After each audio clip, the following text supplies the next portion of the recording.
Eto mga kanoli, siguro makikita natin or makikita nyo yung bahay nila Tilo. Grabe, susad. Natanaw ko mula doon sa bahay nila Gwen, natanaw ko wala, ang bigat ng damdamin ko. Halos walang natira sa bahay nila Tilo. Grabe. Oh, ayan na po yung bahay nila Tilo. Walang natira. Mga yero-yero na lang yan. Wala. Ayun. May nangangamoy na ano kasi may mga patay na hayop sa paligid. Ito na po yung bahay nila Tilo. Ayan, paano, di ko alam kung paano to babangon sila Tilo. Kagaya ngayon nandyan siya sa ano, andyan sila sa eskwelahan sa may ano daw, sa may likod daw sila ng eskwelahan yata. Ngayon natutulog. At ayan, baha pa oh.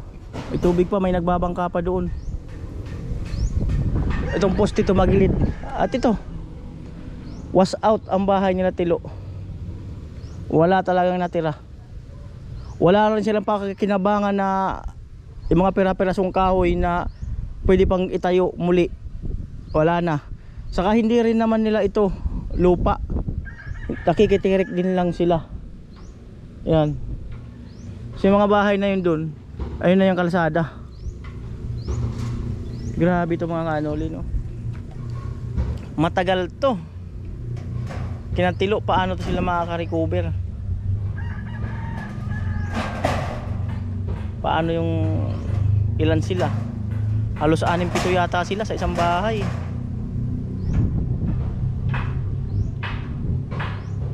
Was out talaga. Wala na silang babalikan. Wala na silang babalikan.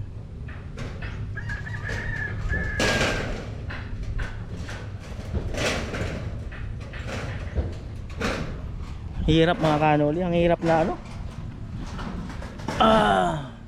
Na makita mo yung ano, makita mo sa aktual na kagaya ngayon, makita mo aktual na ganito na ang pangyayari, sinapit after nung bagyo. Grabe ang hirap sa ano, kalooban. Parang bigla akong sinabi sa sarili ko, sana mayaman na lang ako, sana mapera na lang ako para ano, isang click lang, no? Isang click lang mabibigyan mo agad sila ng lupa saka bahay. Grabe. How much more pa yung iba doon, sila Ate Jenny. At magsama-sama tayo mga kanoli, magsama-sama tayo. Sama-sama tayo na ano, na di man tayo mangako, magsama-sama tayo na tingnan natin kung ano, na kung magkaroon din sila ng bahay, ganun, di ba? Magsama-sama tayo na ano, na kagaya nito para makabangon din sila at makaano sa trahedya na kanilang dinanas, ay makausad ba sa trahedya na kanilang dinanas. Kasi yung iba pagka ganito ay ano, minsan yung iba na pagka ganito, ito yung kanilang bahay oh. Minsan yung iba na nakaranas na ng mga ganito ay umaalis na lang sa isang lugar kung saan naganap yung sakuna. Umaalis sila para ayaw na nilang maalala yung nangyari ng mga ganun. May mga ganong mga tao, di ba? So ayun, nagsasalita doon. So natin, hey, alis, huwag kang maingay, nagsasalita ako.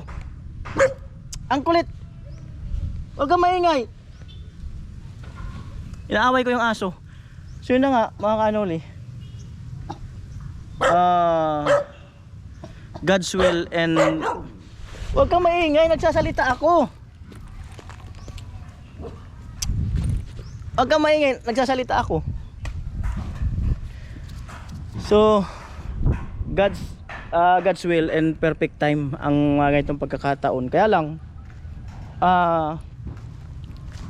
hanggang kailan sila mananatili sa evacuation area, di ba?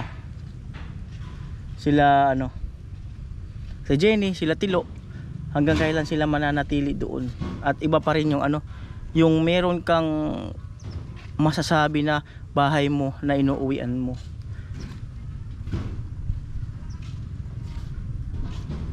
Grabe. Kaya nga sabi ko kanina, sabi ko sana mayaman na lang ako. Sana ano, bigla kong sabi ko sana mayaman na lang ako para isang pitik lang magkakabahay ka na. isang pitik lang kakalupa ka na. Ayan, so salamat tayo na may mga vlogger na nagcha-charity vlog at mayroon mga organic viewers, mayroon mga nagtitiwala at yung mga OFW, mga sponsor, no, na ayan, mapabahayan ng ating mga kababayan at napakalaking tulong po nun. At grabe, hindi ko talaga tumano. Nung nandun pa lang ako, matanaw ko, hindi ko na kinaya. Ayun, natira. Paano na ngayon ang buhay nila, ano, nila Tilo? Paano na wala man silang hanap buhay, wala man silang hihingan ng pambili ng materialis kung sakaling patitirikin uli sila rito, diba? Sinabihan ko nga si Tilo, doon na muna siya sa bahay. Sabi ko, paalam ka kay tita mo. Hindi ko alam kung nasabi niya sa tita niya na sabi ko, doon ka na muna kako sa bahay. Hindi ko alam kung nasabi niya, diba? At imagine kung wala ito, ganun napakalakas na bagyo. Parang tsunami yung dating nun. Parang tsunami. Yan. At ganun kalakas. Yung iba pa nga doon, yung mga salamin doon, mga basag-basag talaga lahat.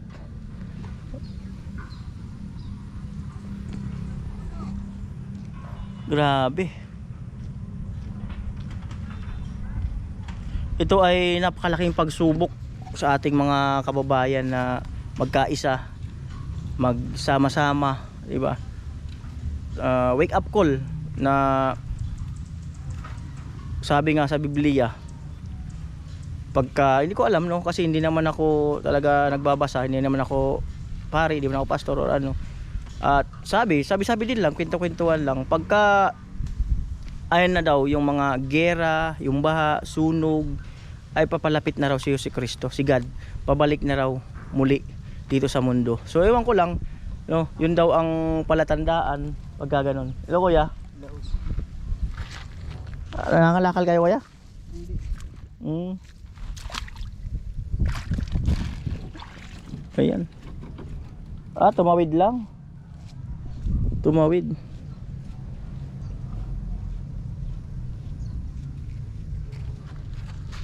Ayan na po, oras 4:07 ng hapon.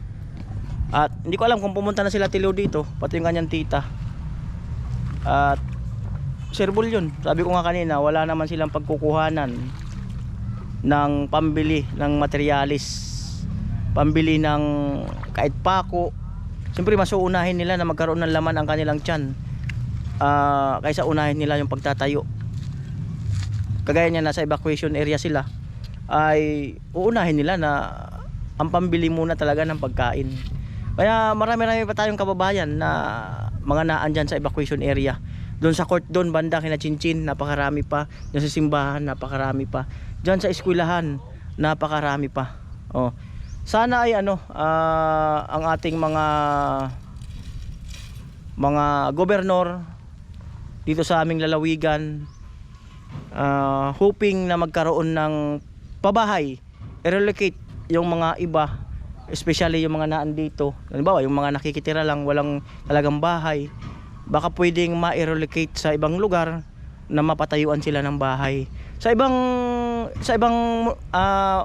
mga city hall, sa ibang mga lalawigan, meron silang mga programa na relocation site na kung saan ay nililipat nila yung ibang mga kababayan natin, yung mga prone sa baha, yung mga malalapit sa ilog, yung mga ganun, at inaalis nila yan doon at nililipat nila sa isang lugar, pinagsasama-sama nila doon sa isang safety na lugar.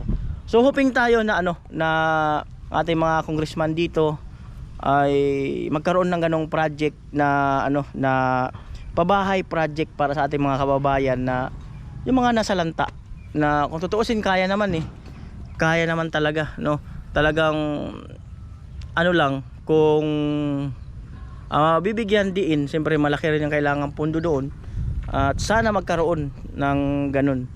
At kung hindi, ay suportahan nyo na lang po yung Team Paway. Wag na lang po kayo mag-escape ng ads, at i-like and share nyo po ang aming mga video para mas lalo pang mas lalo pa kaming makilala, mas marami pa ang tumangkilik na ayan, manood sa amin. Ayan.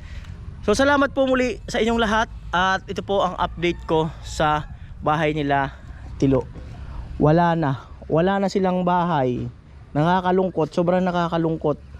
Wala na. Kaya siguro ito na rin yung way kung bakit kami nagkaroon ng pabahay diyan kina Gwen, para si Tilo ay makapagtrabaho sa amin, para at least ay makita rin natin yung kanilang sitwasyon dito sa lugar na ito.